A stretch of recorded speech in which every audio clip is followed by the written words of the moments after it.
Decoding the GMAT scoring system. Hello, dear learners. Today, we're diving deep into the GMAT scoring system.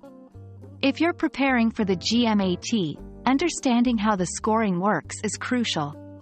Not only does it give you insights into the test structure, but it can also guide your preparation strategy. Let's unravel the mystery behind those three-digit scores. The Graduate Management Admission Test, or GMAT, is a computer adaptive test, which means the difficulty of the questions adjusts based on your answers. The GMAT consists of four main sections. 1. Analytical Writing Assessment, AWA. 2. Integrated Reasoning, IR. 3. Quantitative Reasoning. 4. Verbal Reasoning. Each section has its own scoring scale, but the one most people focus on is the combined 200 to 800 scale for the quantitative and verbal sections.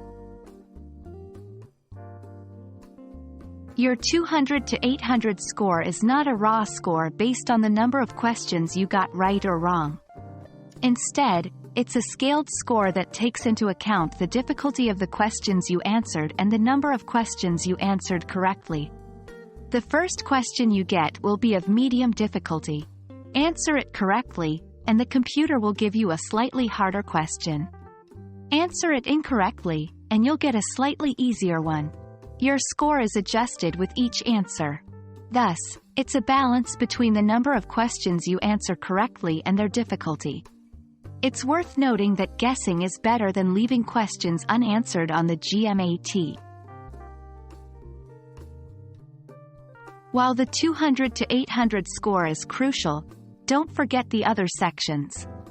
Analytical Writing Assessment, AWA. This is scored on a scale from 0 to 6, in half-point intervals. It measures your ability to analyze an argument and write a critique of that argument. Integrated Reasoning, IR. This section is scored from 1 to 8, in single-point intervals. It tests your ability to evaluate data presented in multiple formats. Both the AWA and IR scores are separate from the 200 to 800 score and do not affect it. Along with your score, you'll receive a percentile ranking. This tells you what percentage of test takers you performed better than. For example, a percentile rank of 90 means you did better than 90% of the test takers. Percentile rankings are especially important for admissions officers. They give a clear picture of how a student's performance compares to others. And there you have it, a comprehensive overview of the GMAT scoring system. Remember, while scores are essential, they're just one part of your MBA application. Keep working hard, stay consistent in your preparation, and aim for the best.